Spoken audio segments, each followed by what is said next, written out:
Tapi itu semua perjalanan hidup. Jadi kita harus sadar bahwasanya ada industri, ada modernisasi zaman, ada kawasan-kawasan ini juga memang berdampak, tapi dia juga kasare ngono, yang ngenakno generasi kita.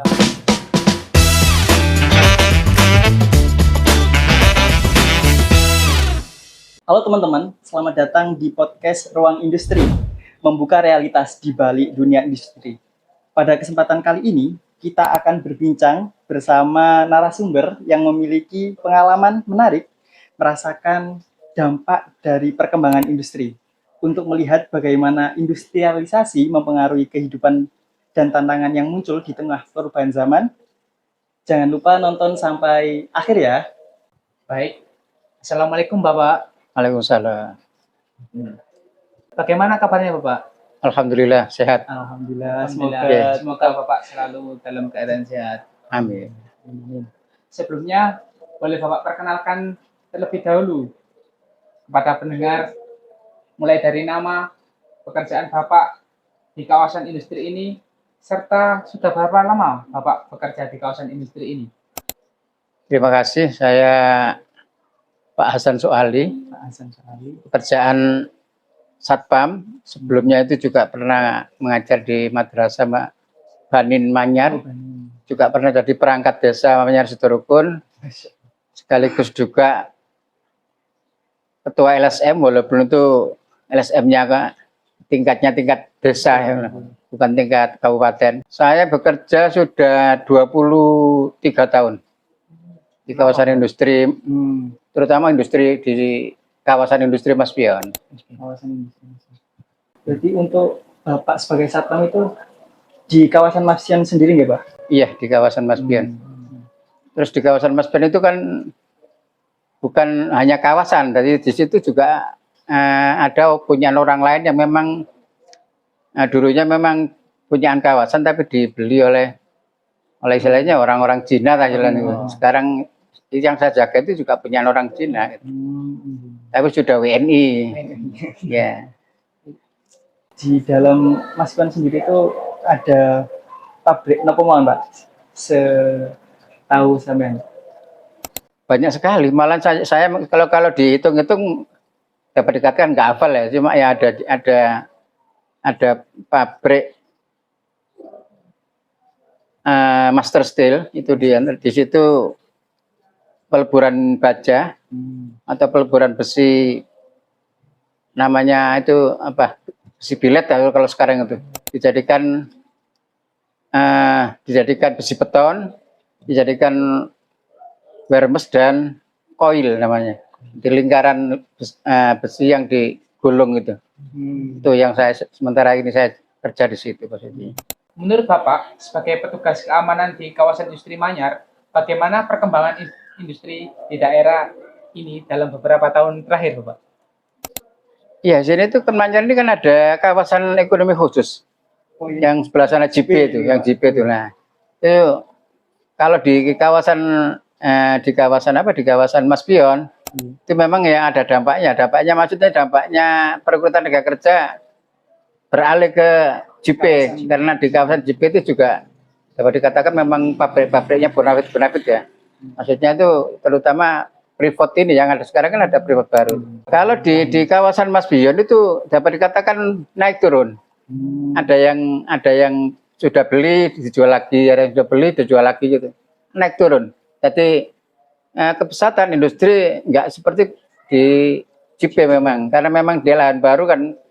Terus banyak yang di sana daripada di Mas Pion.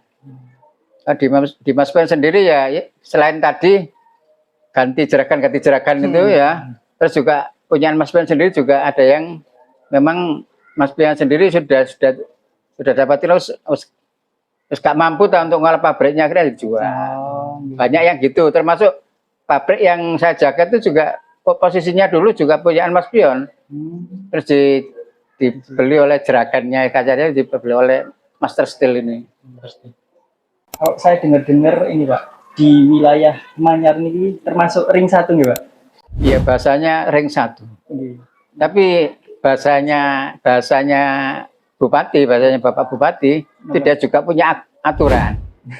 Jadi ring 1 itu malahan sekarang dilebarkan sembilan desa. Kalau dulu ring 1 itu Sidoarjo, Sidomukti, Manyarjo. Sekarang dilebarkan lagi oleh aturan yang ya, tapi aturan itu berubah-ubah. Akhirnya jadi 9 desa. Ada Pengari itu 3 desa, Watu Agung, terus Keramat, terus yang dekat sini itu desa apa ya? Jadi di situ tambahan itu 3, terus tambahan lagi ada desa Banyuwangi, ada desa Karangrejo, dan yang satu yang baru masuk lagi juga desa Beranten. Mengapa kok desa itu kok dijadikan apa? Dijadikan ring juga. Itu yang ring apa ya, ring 1 yang urusan di JP. Tapi kalau urusannya di Mas Pion, ring 1 tetap wilayah ini Manyar 3 ini sama Sukomulyo, karena dia juga memiliki tanah yang sementara ini ditempati oleh kawasan Mas Pion. Berarti adanya industri di wilayah Manyar ini bisa membuka peluang kerja ya Pak, dan meningkatkan ekonomi masyarakat sekitar. Nah, menurut sampean sendiri itu apa perubahan yang Bapak rasakan secara langsung selama ini, Pak? Imbasnya pabrik, adanya pabrik. Itu memang ya jelas-jelas terus ada perubahan ekonomi dan lain sebagainya. Tapi yang namanya zaman, ya seperti riwayatnya, kalau kita punya anak 1 ya, punya uang 1.000 sudah cukup untuk itu. Terus kerja lagi, terus dengan perubahan umur, kita punya keluarga lagi sampai jumlahnya 4. Yang contohnya kan seperti itu. Jadi kenaikan itu dibarengi dengan kenaikan gaji, akhirnya juga kembalinya itu biaya hidup. Ya sama-sama saja. Hanya hanya lainnya itu hanya cuma rumah saja bisa memperbaiki. Makan juga lebih kecukupan. Baik Pak. Perubahan dalam kemudian dari adanya perubahan industri tersebut itu apakah merubah kehidupan masyarakat Pak? Misalnya dengan cara masyarakat bergaul, banyak masyarakat pendatang, kemudian memudarnya tradisi lokal, serta perubahan gaya hidup di masyarakatnya Bapak. Itu memang sudah secara alami ya. Secara alami memang ya jauh berbeda dengan waktu saya kecil dulu. Kalau dulu tuh anak-anak kecil istilahnya gitu. Jadi mainnya tuh dilanggar, ngaji. Sekarang kan anak sekarang itu kan mainnya nggak dilanggar di rumah. Setelah itu dia sekarang kan ada TPG dan sebagainya tuh. Jadi dia kalau kebebasan untuk dolan nggak seperti waktu kecil-kecil saya dulu. Gitu. Jadi terus masalah dampaknya yang lain ya jelas emang ada dampaknya baik. Ya wis nari generasi, nyari orang tuanya. Makanya gak gampang-gampang dari wong tua itu. Sampai nek salah asuhan, bahasanya salah asuhan. Yang pemanis zaman kayak gini ya paling tidak omongan wong tua itu harus dapat didengarkan anaknya itu sing enak-enak utawa sing dikatakan ya kayak apa jadi wong tua ya paling kayak perjalanan kita itu anak itu agar tidak nakal, itu bagaimana caranya kan masing-masing punya anu sendiri. Kontrol. Nah, tinggal itu aja. Dan masalah dampaknya di masyarakat kenakalan dan sebagainya memang Yesus wajar-wajar saja. Memang zamannya seperti ini kan gitu. Tapi terkait tradisi di Manyarrejo sendiri nih Bapak. Di Manyar Sidoarjo. Manyar Sidoarjo itu masih terjaga kayak kupat lepet, nopo sak lintune ngono. Untuk kegiatan tradisional jelas berdampak walaupun itu enggak parah saja langsung. Di sini juga masih ada Izhari yang terbang yang sholawatan masih ada. Terus yang sekarang enggak ada itu dibaan malah dulu. Dibaan itu ya sholawatan tapi tiap 1 bulan sekali ada. Dulu malah ada speakernya itu, ada corongnya itu. Jadi kedengaran satu Sidoarjo kedengaran. Tadi dulu termasuk anggotanya Dibak itu malah. Dodol Iksan itu. Dulu senang memangnya, tapi ya lalu semaraknya kelihatan. Kalau sekarang kan enggak, semaraknya kan lewat acara. Kalau dulu enggak ada acara semarak, Contohnya di Baan itu enak-enakan lagu itu sekarang nggak ada. Itu yang hilang. Terus cuma alhamdulillah sing lainnya sing sholawatan yang isahari itu masih tetap berjalan walaupun pengikutnya nggak banyak seperti dulu. Kemudian Pak, apakah setelah adanya perkembangan industri ini itu masyarakatnya itu lebih merubah gaya hidupnya Pak? Seperti gemar kemewahan atau masih sama seperti dahulu Pak? Yang hidup sederhana, yang tasik sarungan, tasik kopian, Ya, jelas berdampak. Seluruhnya berdampak seluruhnya. Jadi dikatakan selain karena apa? Karena memang keuangan roda lumayan. Juga memang posisinya media sosial ini yang paling berdampak langsung hasilnya kan media sosial. Kita lihat HP, ada gambar-gambar seperti itu, ada contoh-contoh.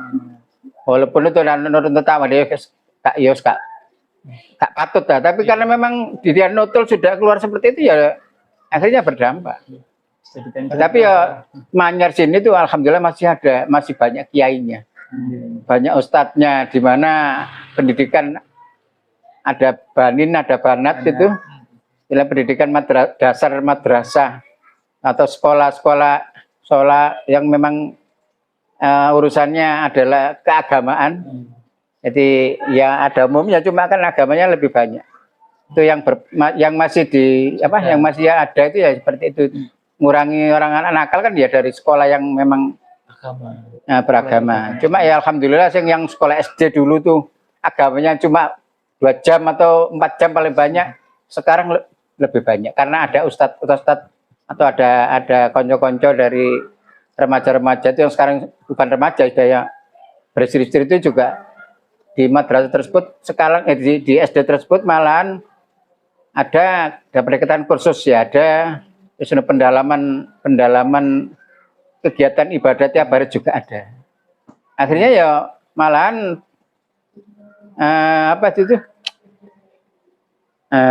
pengajarannya juga hampir sama.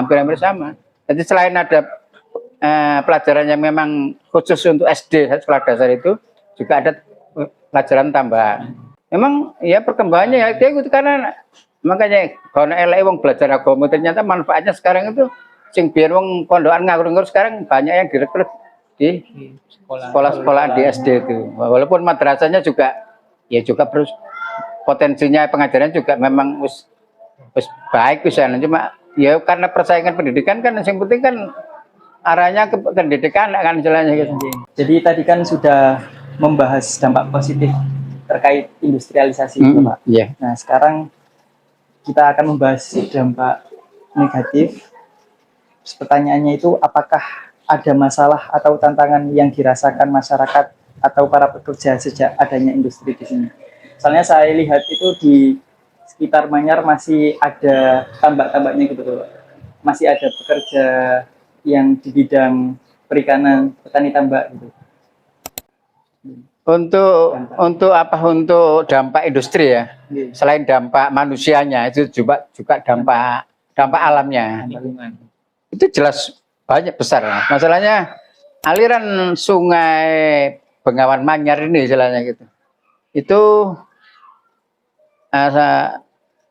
alirannya tuh dari laut termasuk pabrik apa yang dekat-dekat laut itu.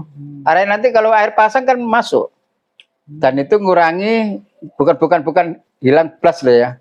Mengurangi macam-macamnya ikan atau bukan macamnya saja tapi juga kehidupan ikan itu terganggu sehingga orang biasa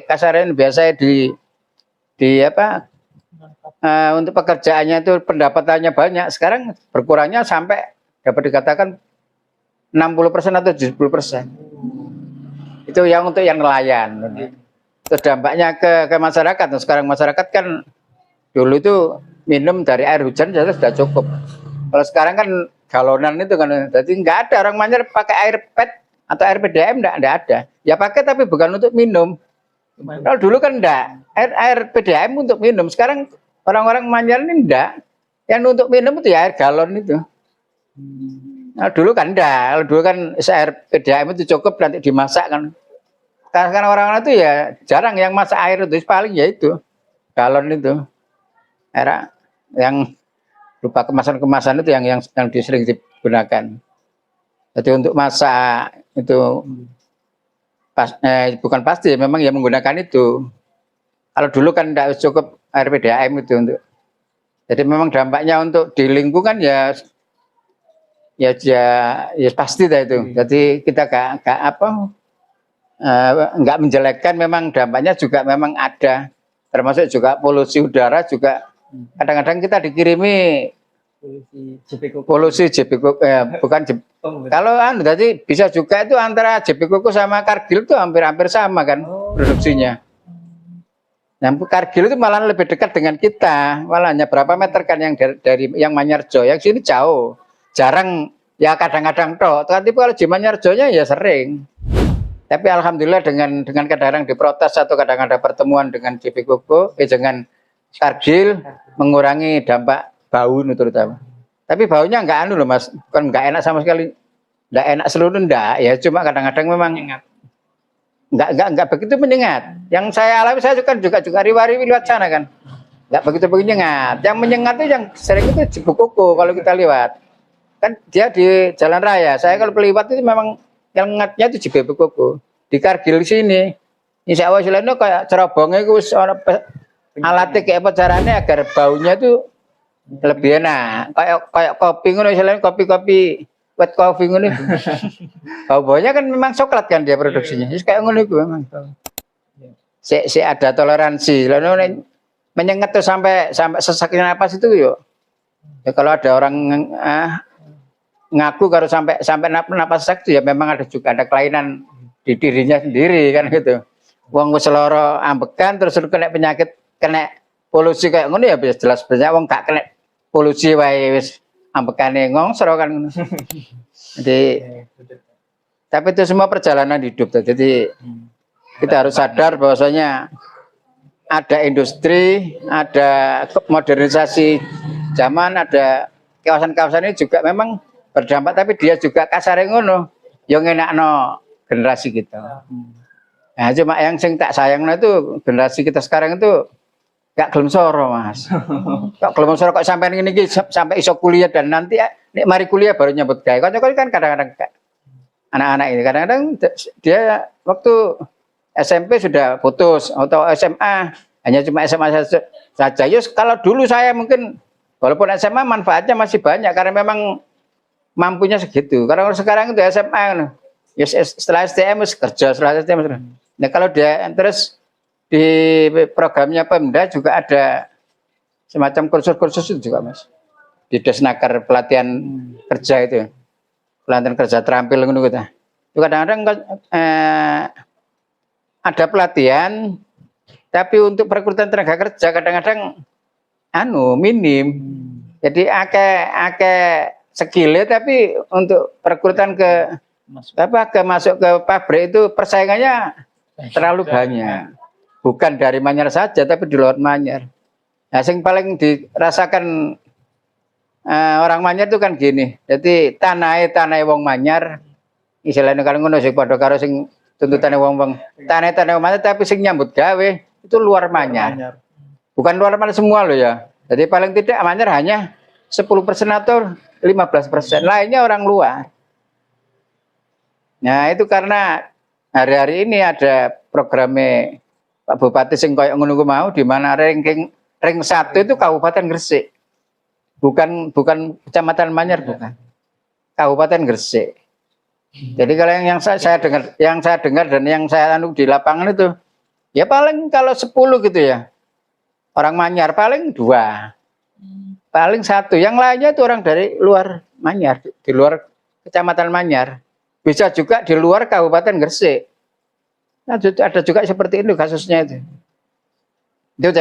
Itu yang kadang-kadang orang Manyar itu menyesal itu kan karena itu.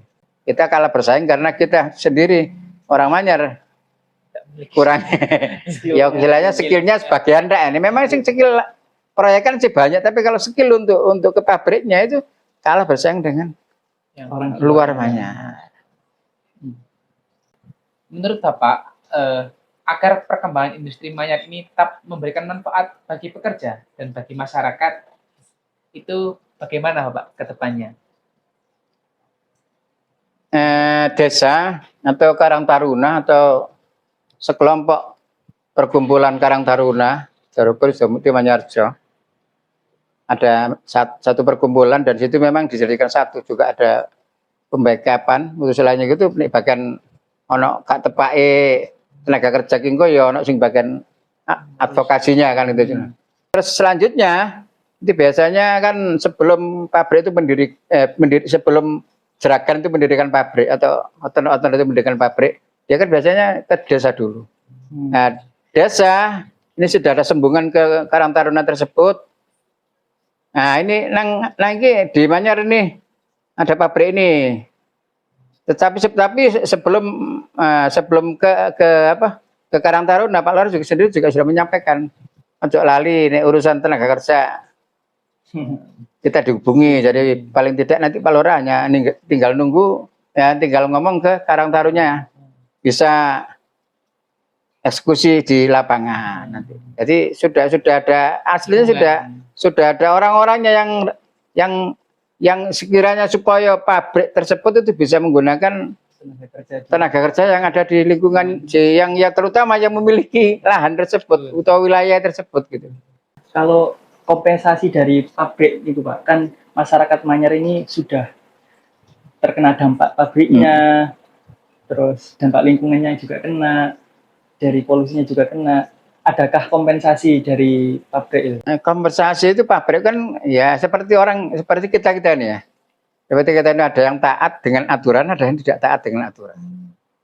Kalau CSR-nya yang pabrik besar-besar itu, ya alhamdulillah sing memang taat itu ya alhamdulillah ada masukan terutama untuk anak yatim, anak sekolah, terus juga kebutuhan desa sing memang Pak Cinta sumur bor atau pembangunan taman atau beli tanah kan juga ada.